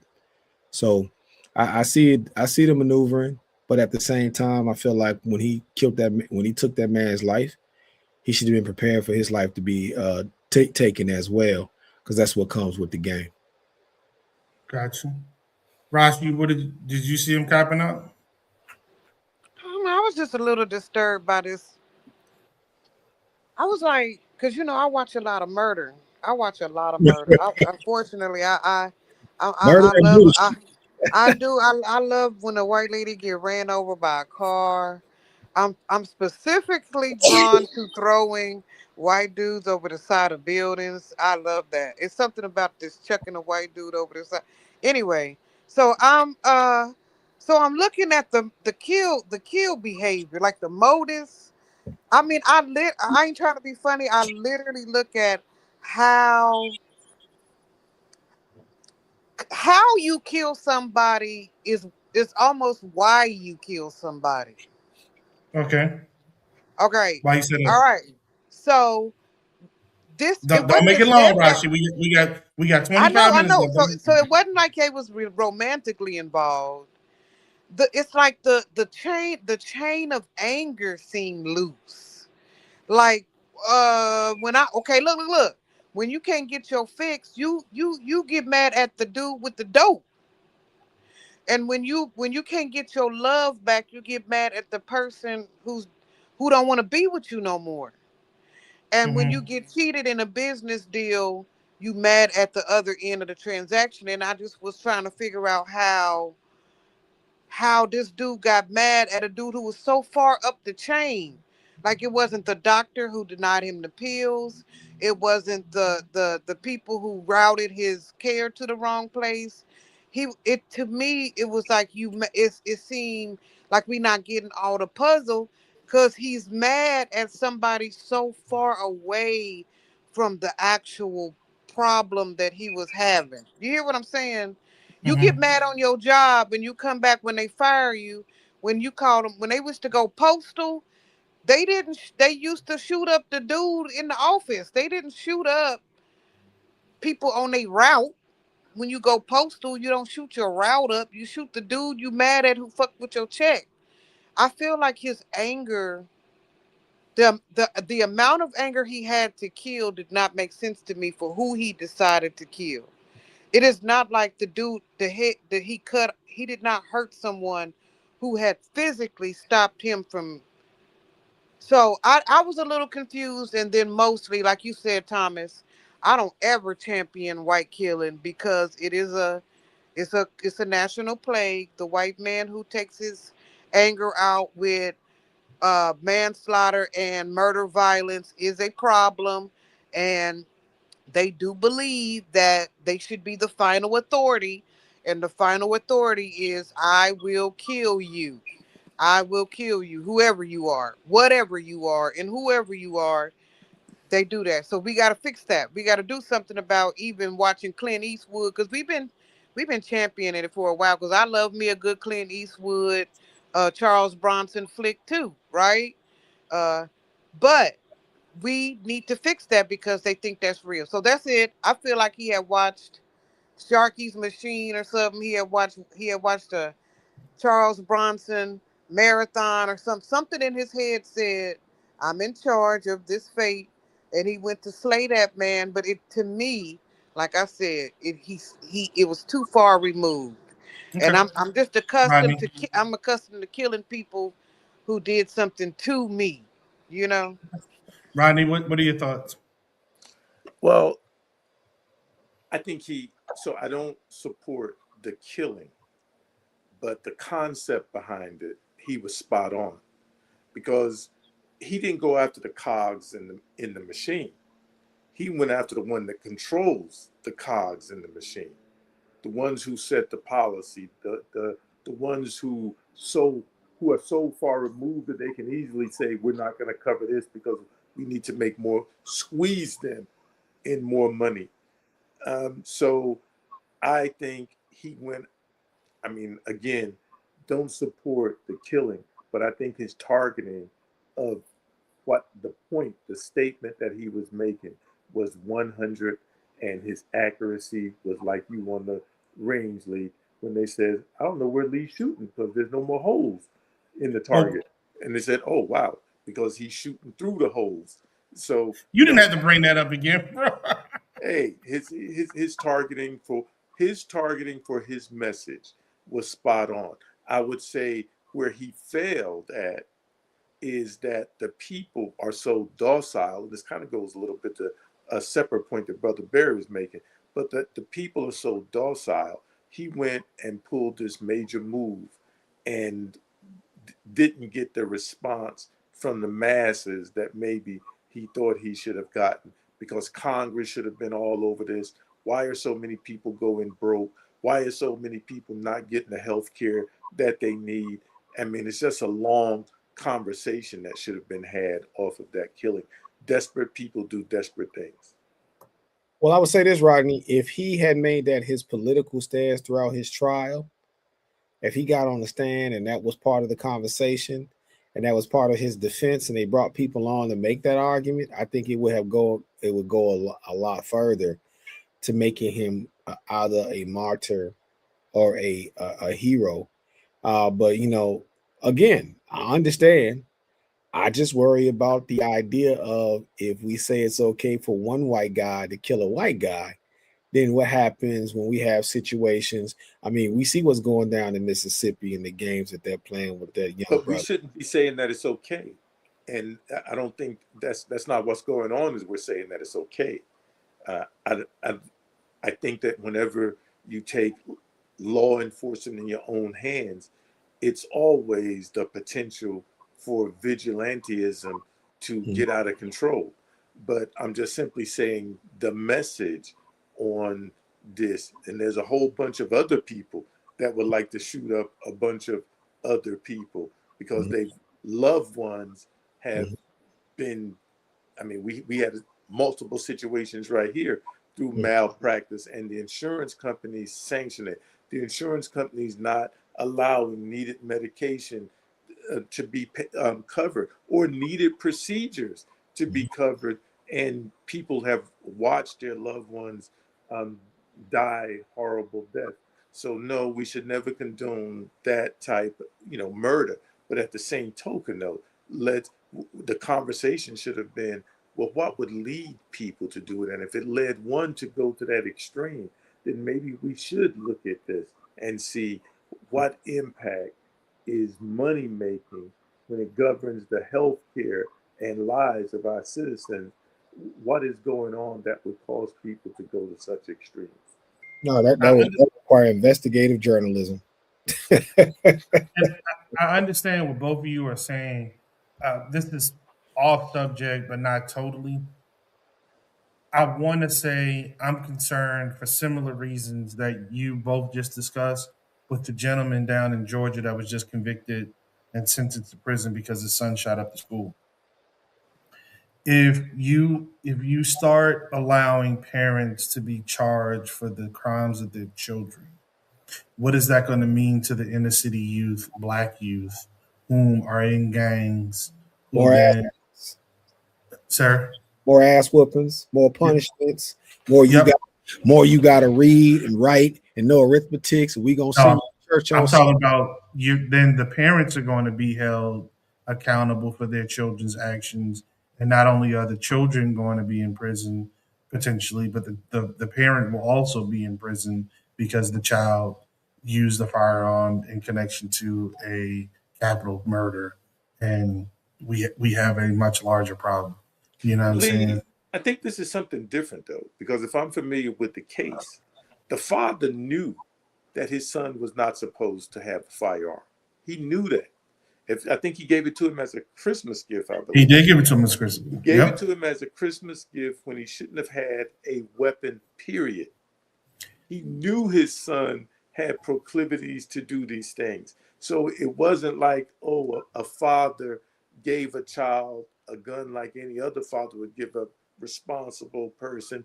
He gave someone who he knew was irresponsible not just access, but gave them their own weapon. And so in this particular case, I'm 100 with the charge. Now, do I think that parents should be charged with everything? No. But let's look at the flip side. There's a whole bunch of white racists right now who, if this guy was to have been allowed to go free, will say, oh, here's my get out of jail free card. I Yeah. would just go condition my child to hate black people and want to dismiss them permanently and give them a gun and let them go out and do it and then I'll say, hey, it wasn't me. I had no involvement in this. So the other side of this, if you let this go unchecked, I think would have a deleterious effect on the killing when it comes to killing black people and others. That's one of the words, Rodney, we were talking about. Deleterious effect. We were talking about that yesterday. So some people have commented on Rodney's vocabulary, and I was telling them yesterday how I've had a couple of people hit me up and say every time Rodney's on, there's a word that he says that they have to go to the dictionary to look up. So Hey, I'm just trying to hang with Brother Barry. that's it, right? That's it. All right, so let's move on because I don't want to get too focused there. Let's go to Tuesday and some other things involved with elected officials. Massachusetts on yesterday, Friday, Lawrence Mayor Brian DePina was arrested and charged with fraudulently obtaining a pandemic loan. These damn PPP loans still coming back and biting people in the ass. Using the money to fund his election campaign as well as to pay off high interest Oh, wow. mortgages on several of his properties and personal taxes. He's Several charged of his properties.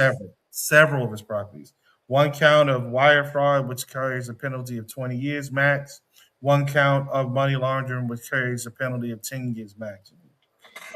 He got 1.5 million in the PPP loan. 880,000 was used on the mortgages.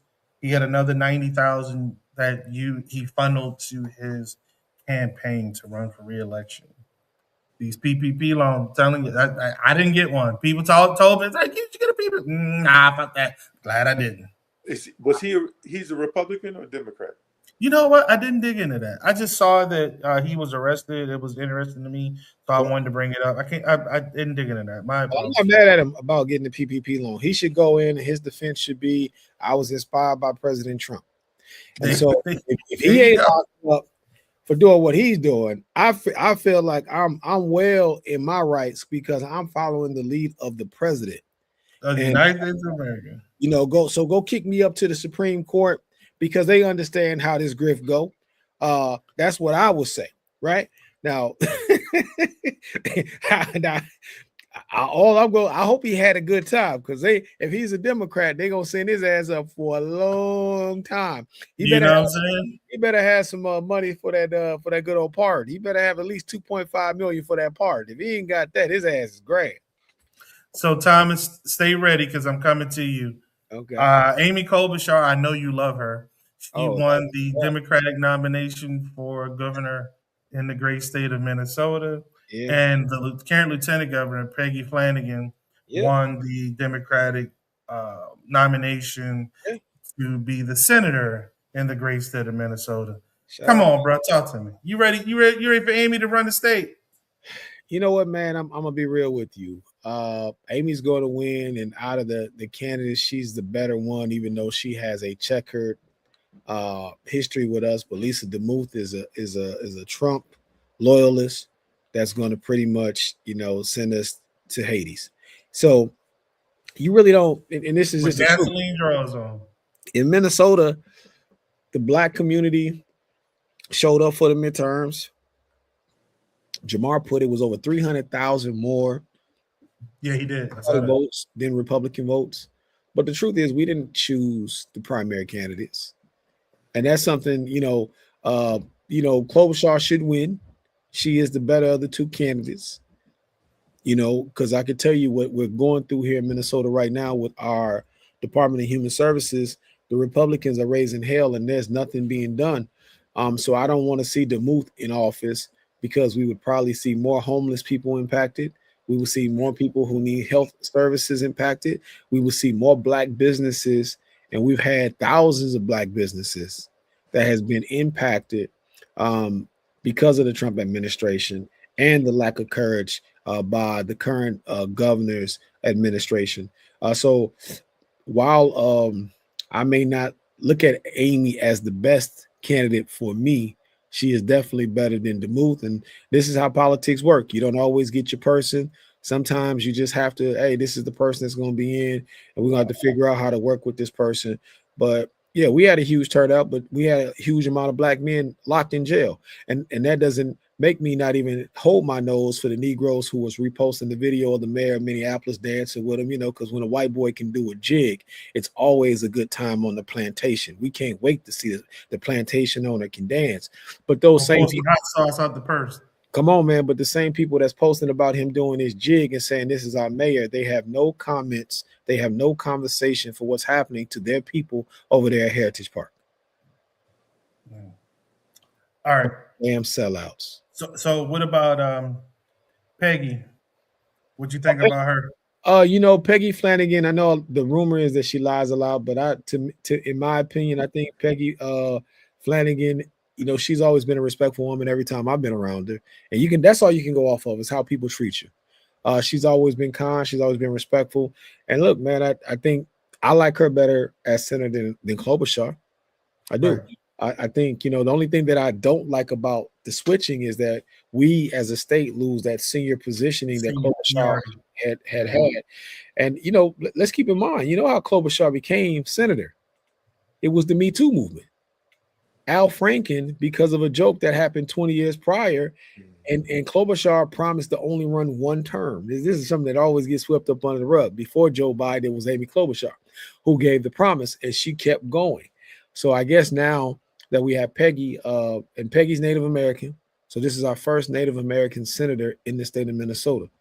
So, we'll see how that works out, and I think she'll do a good job. I like her better than I like Michelle Tafoya. Okay. I only know Michelle Tafoya Lee, Rashi from ESPN. From Sports Center? Yeah, from Sports Center. And she wasn't that memorable there. I agree with that. All right. Let's go to David Crawley and let's go to Wisconsin. Neighboring state of yours, bro. So this brother dropped out of the race 30 days ago. Dropped out of the race 30 days ago. It seemed like all the wind was behind the sails of Hong, and she was going to just cross the finish line. He was begged and pleaded to jump back into the race, which he did 10 years after 10 days, 10 years, isn't it? 10 days after jumping out. And he managed to capture the Democratic nomination for governor of the great state of Wisconsin. This brother was in the middle of planning a summer vacation. Like he about to go on the plane to go to Jamaica. He like, man, look, I'm good. This campaign stuff over. Let me go ahead, get with the wifey pool, get with her. We're gonna make her right because she been pissed off because I've been out here all kinds of hours and days. So let me get things right. This man jumps back in and he wins. African American. He would be the fourth African American governor in the history of the United States of America. Uh, right now, Westmore is the third. He would be if he and Westmore win. Obviously, it would be the first time that there's two black governors sitting in current Don't forget, Nevada has a Democratic nominee for the governor here. Okay, brother, that's right. I'm sorry, I forgot. So we have the potential of three serving all at the same time. Yeah. There was a immediate call for reconciliation after he won because there was some infighting, as we know. This has been a heated moment for the Democrats and what they want from their party, and it seems to be, Thomas, you called it right. They want fighters. They don't want people that are just going to lie down and toe the party line. This is why Sister Jasmine Crockett got a raw deal, but that is what it is. Currently the polling is saying that the seat is leaning Democratic, so he has a very good potential of winning the state. I want to see if these cats are going to fight though, and how they will fight if and when they are elected. I'm corrected. You're right, Marlon. I apologize. There are four because Keisha Lance Bottoms is here in Georgia. You are absolutely right. My apologies. My apologies. Huh? In the booty state, and her last name is Bottoms. I'm just saying. Well, it is what it is. You know what I mean? The establishment versus the fringe, if you will, was the continual theme through the primaries this year. And when I say fringe, I mean the Bernie Sanders wing of the party, if you will. Not necessarily somebody who was crazy, but just the Bernie Sanders wing of the party. So we'll Well, see what's going to activists don't make good politicians. And I think that's something that we really have to think about, the aspect of what's happening with Crowley. Crowley's in the Midwest. I told you guys when Trump first got in, there was a lot of suicides with white farmers inside of Wisconsin. They want to turn away from this whole MAGA thing, but they're not ready to have these genderfied bathrooms yet. That's not their speed. Crowley is, a a black man in this space is perfect. He may vote left, but he's more moderate than the average person, and that's what you need inside of Wisconsin. That is the environment. The activist governor, that's not gonna really get, because they have things that they need to get done in Wisconsin, and especially in Milwaukee County. Per capita has the highest per capita of black men locked up in this country. So And when he's the former county commissioner yeah, of Milwaukee County. I met him 3 years ago when I went to the One Water Summit inside of Mm. Milwaukee. And so this brother has been pushing forward for a long time. He comes from humble means. He comes from there. And so he's going to do a good job if he is elected.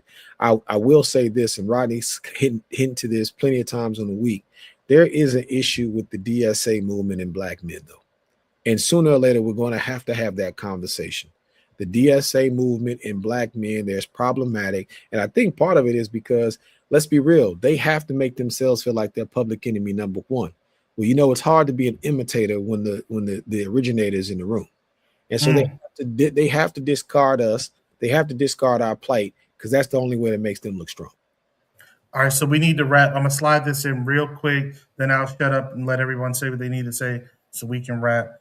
Mary Settler Paltalo from Alaska. She has pushed back on the endorsement, I'm sorry, from Kamala Harris. Don't know why that is. I'm gonna do some research on that. We may talk about that next week. But that was a dust up that I did not see coming. Yeah, I don't see everything. I'm not the oracle. Uh, Rashi, what you got? What you want to end on? I'm just gearing up, fellas. I'm getting my classroom ready, getting my mind ready, getting my body ready, because I had laid here. I had laid here so bad I fucked my mattress up. And so, but then look, something happened wonderful in my life. My TV broke. My TV broke. So I'm taking this as a moment like I'm being plugged out of the matrix. Somebody pulled my feeding tube out the back of my neck. The TV is broken. And so I'm looking forward to what do I put instead of television? Okay, Instead of television. Think about that. Thomas, what you got? I got the Watch app is official. I need a little bit more time, Lee. You try to close out. The Watch app is officially inside the Apple Store, and in 2 weeks will be inside of the Android store. So I think it's official. If you want to, Lee, if you want to try it out in Android, you can hit me up. I can show you how to do it. We have to test it out there for 2 weeks. But my team is already in Android. They love how it's impacting their phone and the usage of the app. But man, I'm excited. I'm excited for America. They just found another young brother chopped in pieces inside of Mississippi.